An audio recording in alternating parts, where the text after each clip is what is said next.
Good evening and welcome to this class where we are talking about the spectrochemical methods.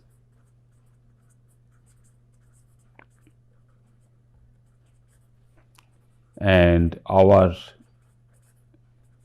basic intention was that how we can use a spectrometer or a spectrophotometer to monitor a particular acid-base reaction. Say the first example what we can think of is a typical acid-base titration reaction,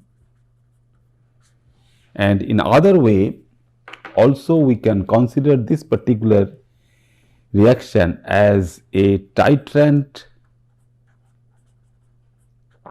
analyte reaction. So we have to use a particular solution of known strength, say a titrant volume, where we will utilize the analyte or identify the concentration of the analyte in any unknown sample. It can be a solid sample, or it can be a solution, or it can be a gaseous sample solubilized in some solvent, where we can go for this sort of reaction, where you all know when a particular base solution or a particular acid solution is completely neutralized, we get the typical end point of that particular reaction. So this is your unknown. So our analyte is unknown. So whatever analyte we have, where we see that an analyte can be a solid sample. From the very beginning what we are talking about, it can be a mineral or it can be a ore sample, or it can be a simple solution of any other metal ion, say Fe3 plus. So when you go for this particular reaction, that means you have an unknown analyte concentration, and that unknown analyte concentration should be consumed by the titrant whose strength is known. So known strength of the titrant will be utilized, and our basic intention is that you have to use up all the analyte present in this unknown solution. So we have to use up all the analyte concentration. So we will take some example of, say, typical titration. So a titration of, say, acid-base titration. So if we take one such example where we can consider the titration of a acetic acid solution, say, so we are just going for acetic acid solution and certain volume we have to take, say 50 ml to say 500 ml we can consume of, say, 0.02 molar concentration, and we want to titrate it with that of a solution of KOH, that means potassium hydroxide solution, and that potassium hydroxide solution of higher strength. So how we can get a plot where we see the corresponding change in the pH values. That means in this particular acid-base titration reaction, how we can monitor the corresponding change in the solution pH values.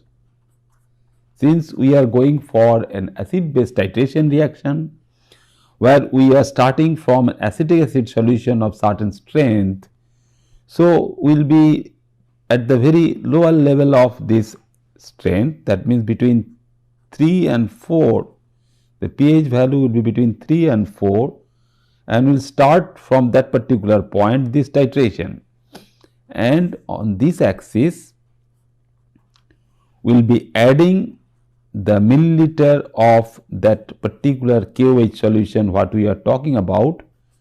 So this is, say, 1.00 molar KOH solution, so milliliter of KOH. So, how the thing will change therefore, that we'll get a typical plot like this. So, we'll just go like this, then we'll have a sharp increase in the value, and then we'll just see something. So, these are the points during the titration. So, once you add certain milliliter of that KOH solution, and we can monitor the pH change.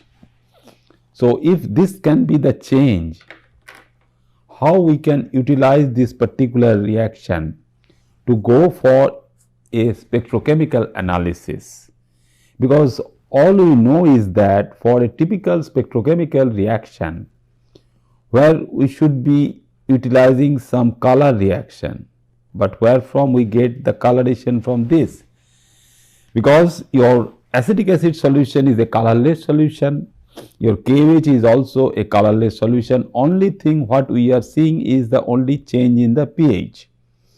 So, in this particular range, your pH will be dictated or governed by the corresponding pKa value of the acetic acid.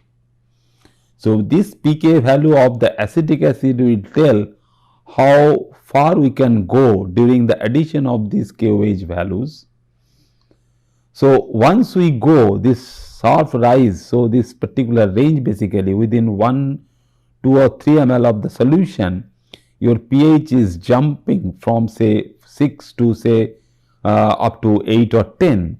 So, at this point basically, or this particular range when is going away, so this particular range, this horizontal part, this particular horizontal part is basically given by the corresponding pH of a chemical equilibrium what we have discussed so far, and we are talking about between the acetic acid and the acetate ion equilibrium. Okay, so is HOAC and acetate ion equilibrium. So, we know the pK value of the acetic acid, we know the corresponding concentration of these acetic acid and the acetate ion, because after addition of this KOH we will be producing certain concentration of these acetic ion in the solution. So, but this particular line, so this can be your the change in the pH, where the change in the pH values can take place, where this acetate ion what is forming over there and the hydrolysis of this acetate ion will dictate or will control or give us the corresponding pH value for this particular reaction. So, pH will be given by the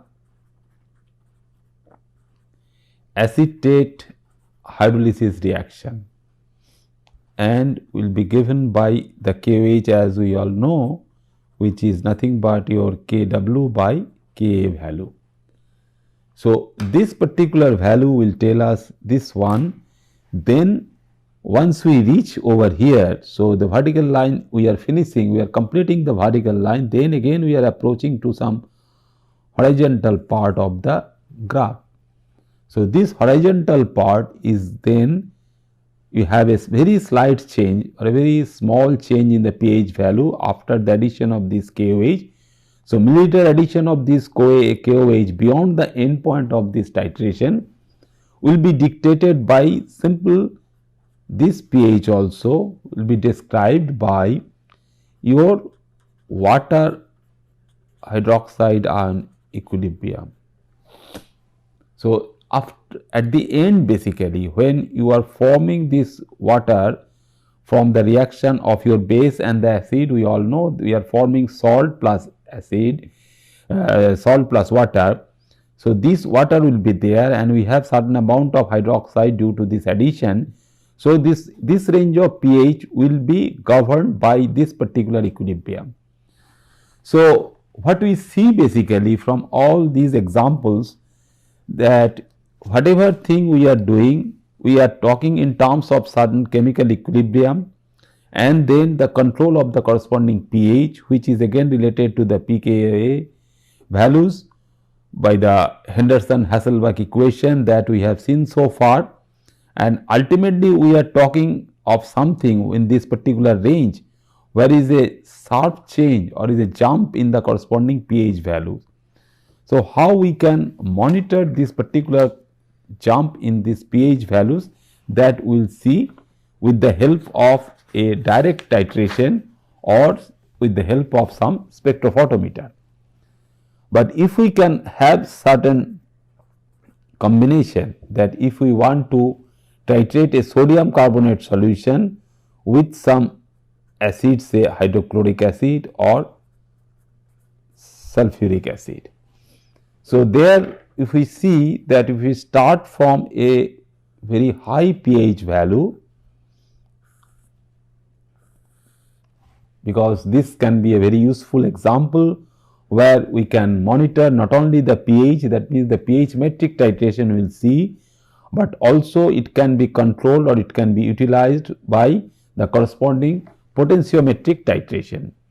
So, there as you see, if we start from your sodium carbonate solution which has a very high pH value, and since we have two step of this protonation reaction, so we will get a plot like this with respect to the volume of acid added and the change in the corresponding pH. How the change in the pH? So, pH in this particular case, either you go from this way or you can go down from here. So, as you move this, so how the pH is changing from this particular case. So, there also you have the corresponding horizontal ranges as well as the vertical points. So, two such vertical points are there, where we can see for this particular one where the corresponding acid is your carbonic acid H2CO3, and it can have two pK values. So, we consider them as pK1 and pKa2. So, these particular thing will then therefore how to detect these two values, which is an important thing therefore.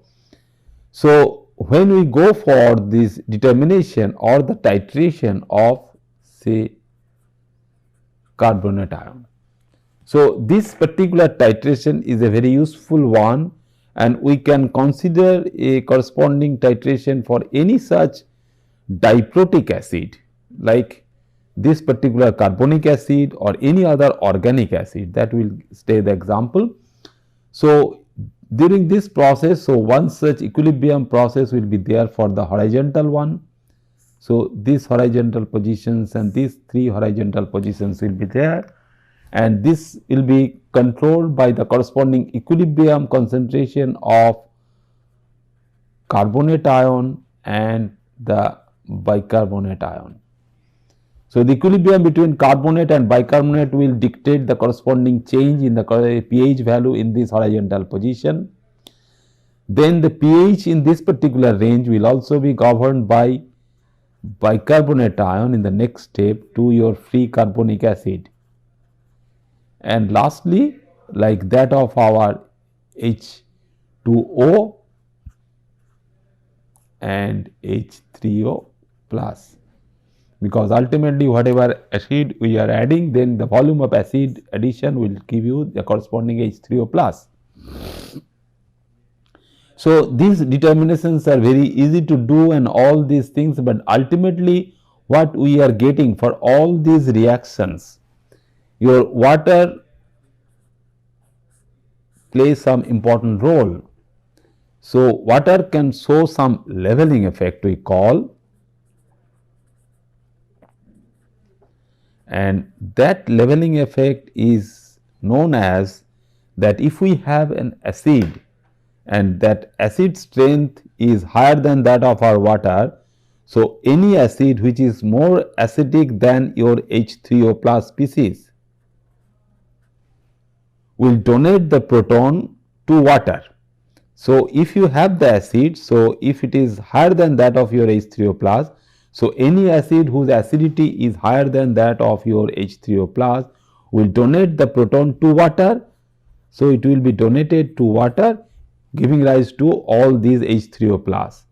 Similarly, any base which is more basic than HO minus the hydroxide ion which is derived from the water will take off the corresponding proton from the water molecule. So, it will form more and more hydroxide ion from the water molecule. So, water can function, water can play the dual role of accepting the proton and donating the proton to the system. So, that is why all the time whether we are going for the acetic acid titration with KOH, or we can do for some titration where we can see that water can be protonated by the addition of the acid during your carbonate titration.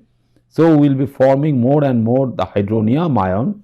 So, these particular things, so when we go for these two changes, and basically the final plateau, the plateau is here, the second plateau is here and the third plateau is here.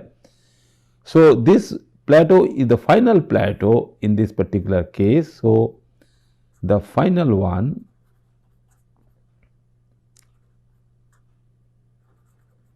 is governed by the corresponding equilibrium of your water. So, is H plus HO minus. That is why you see that this particular thing, that means it can take up or you can give due consideration of the corresponding H plus and the hydroxide ion. So, if you have a strong acid compared to your water, it can donate that proton to this water molecule, and if you have a strong hydroxide ion based base which is stronger than the hydroxide which can be liberated from your water molecule, we see that we can extract this particular proton from water also. So, that basically sometime we will see that how this leveling effect can control the corresponding titration reaction. So, one such example in this regard we can see is the corresponding diprotic material which is your salicylic acid. So, one such example is our salicylic acid, where with that of the phenyl ring your attachment for two groups, one is the phenol function, another is the carboxylic acid function. So, definitely their pK values are different. So, this is more acidic compared to your phenol unit, and how to check or how to compare and how to determine the corresponding purity of this particular species, because we all know is a very good ingredient for preparation of aspirin molecule. So, aspirin molecule is nothing but if you go for the acetylation of the salicylic acid, is the corresponding acetylation of this hydroxy function of this salicylic acid will give you the corresponding aspirin.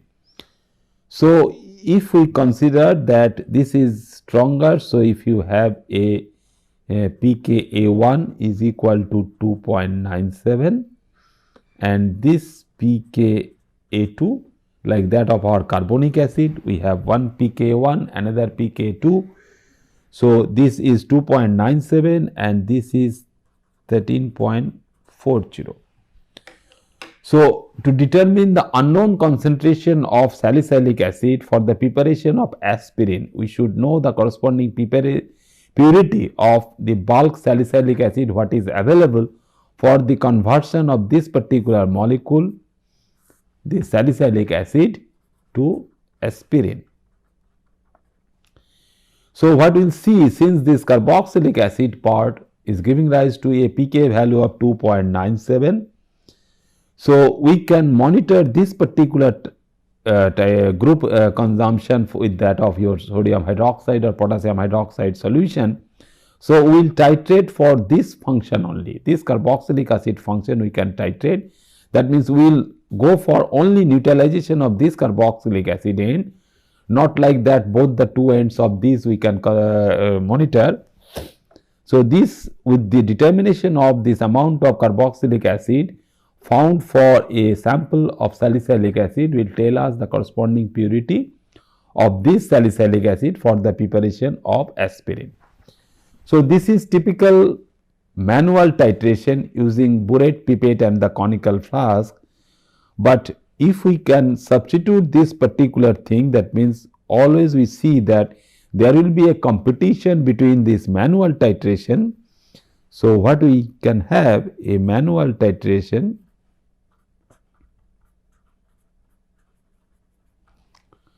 versus that of our instrumental methods.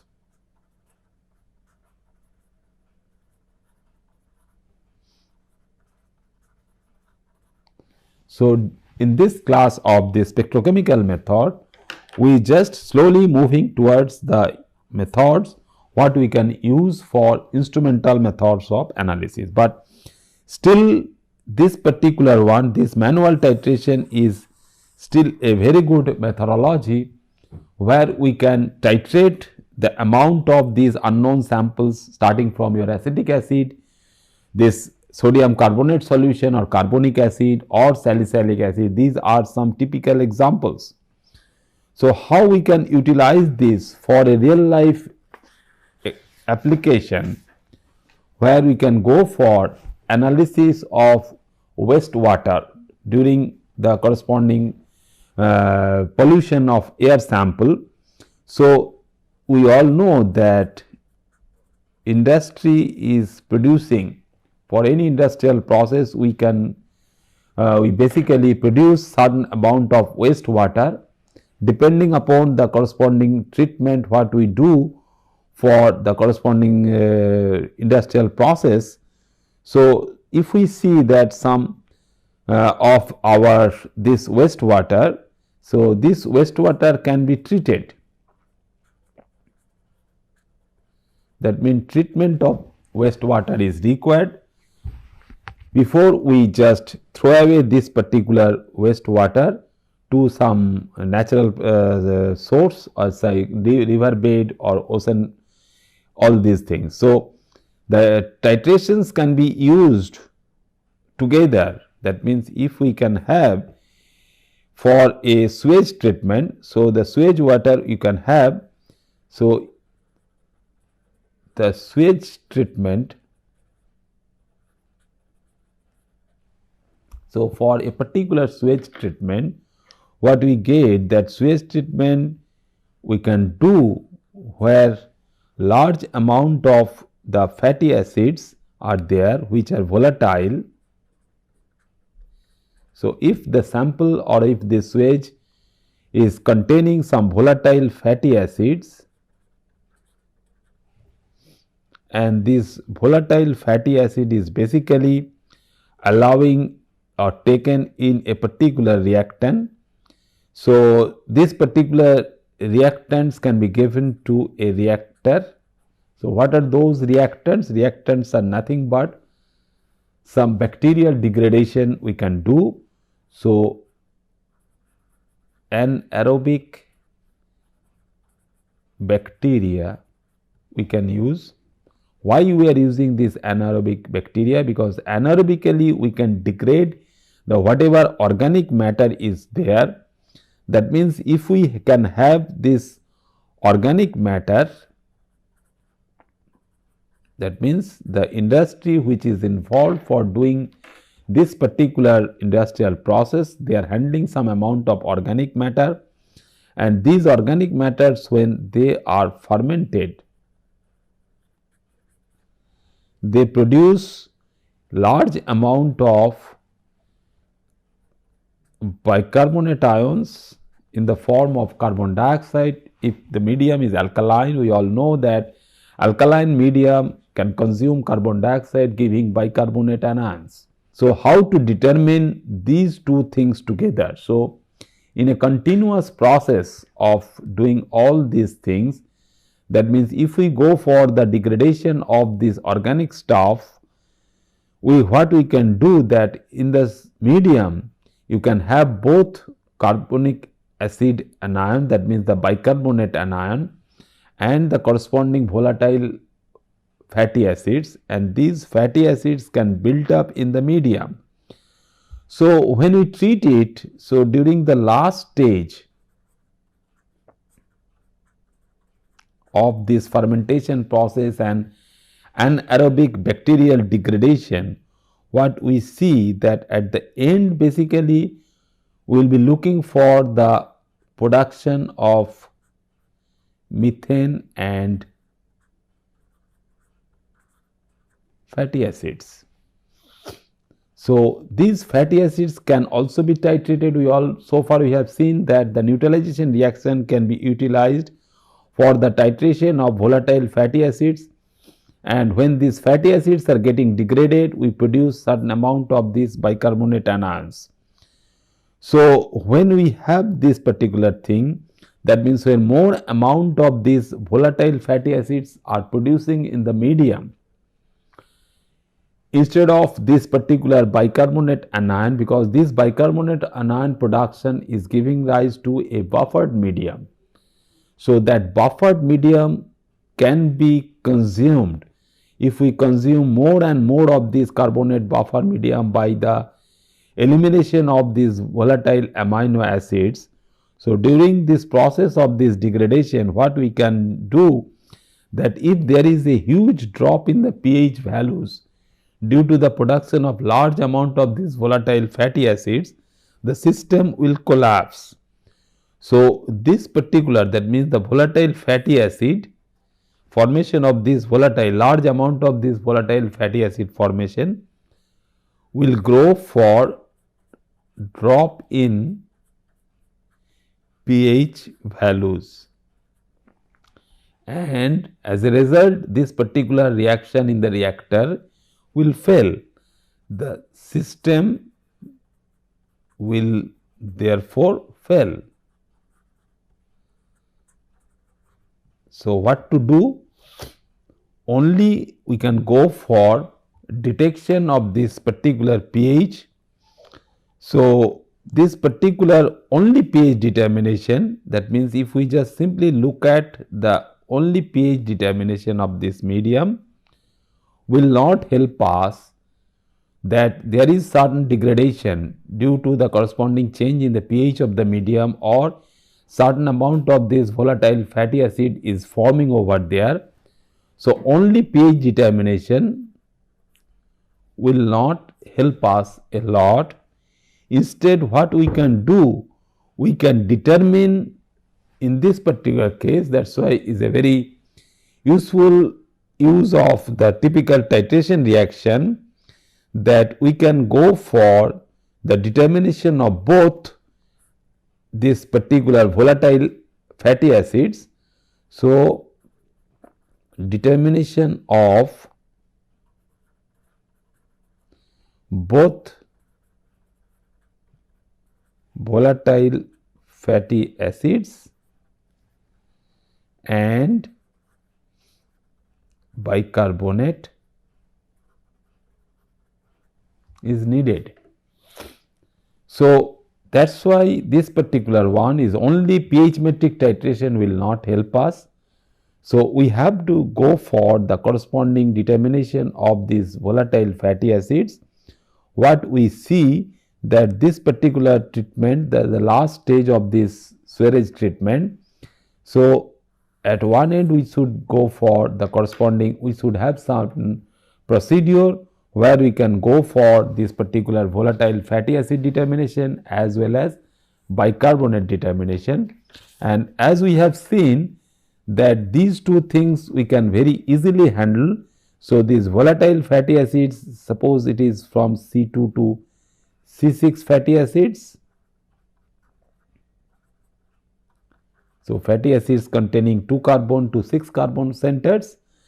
So this as well as the bicarbonates we can have this as HCO3 minus or H2CO3 or CO3 2 minus. So total quantity of these carbonate species, the bicarbonate species and the fatty acids we can determine by this titrimetric method. So sometimes this simple pH determination will not help us much. We should have certain amount of other things to do so that we can have a very good idea about the quantity of those individual species which are forming in this particular medium. So when we use this particular methodology, we can use the spectrophotometer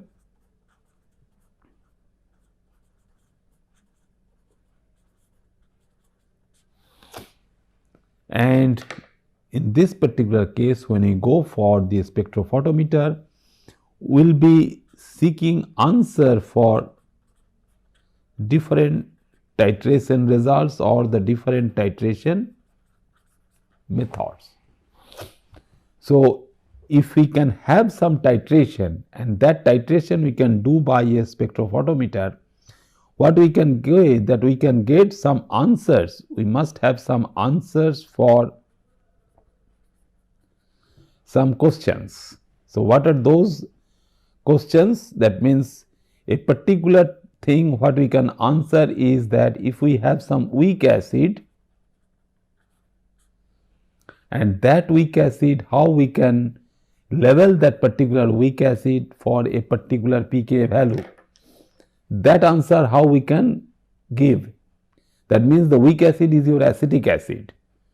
How a titration can give you a result for the corresponding strength of the weak acid or the pKa value of that particular weak acid using the Henderson-Hasselbalch equation, that at which particular pH range it can remain as in the acidic form or in the basic form, and how these two forms, that means the two corresponding equilibrium concentration of the free acid as well as its corresponding anion, can control the corresponding overall pH value of the medium, that we will see.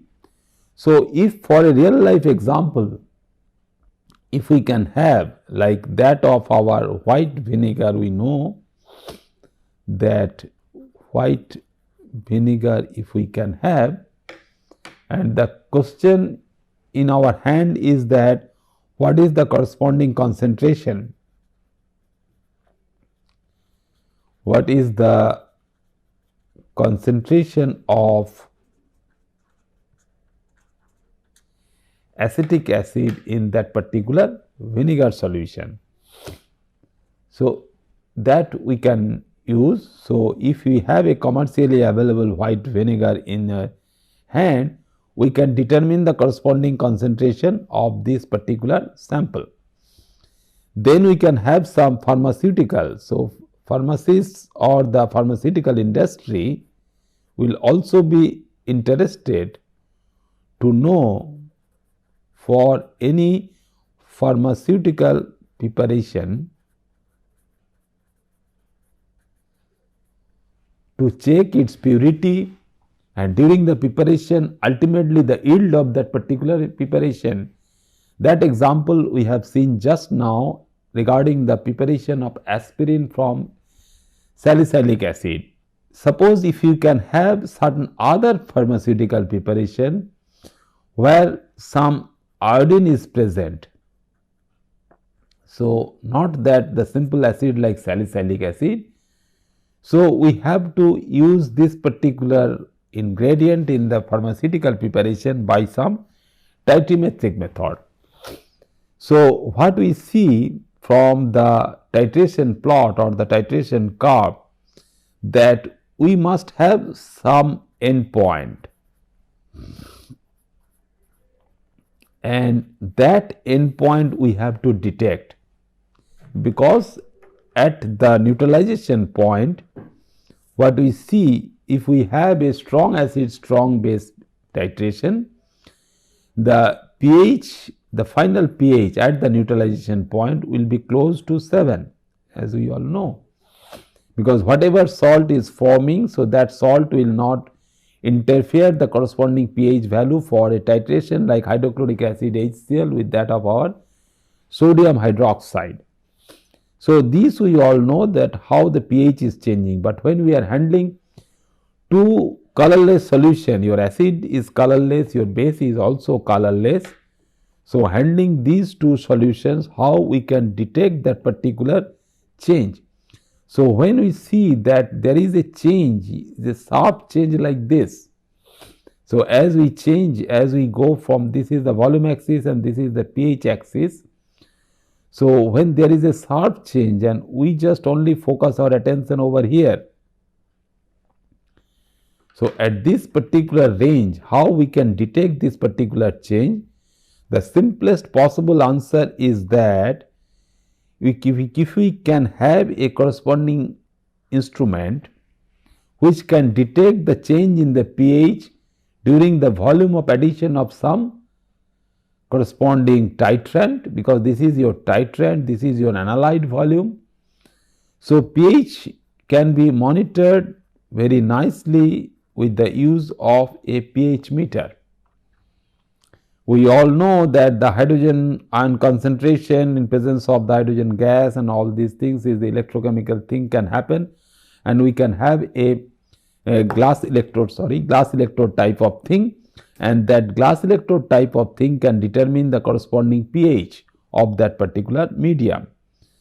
So, this particular pH meter can measure the corresponding jump in the pH at the end point. So, this particular pH, this jump, so this is nothing but your jump in pH. So, we have to detect that particular jump in the pH value at the end point of the titration.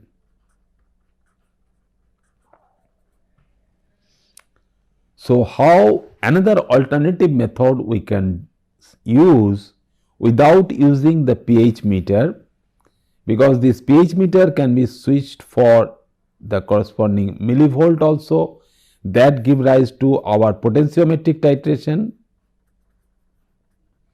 which is nothing but potentiometric titration. So, a very small instrument like that of our pH meter we have to handle to monitor this pH for a simple acid base titration.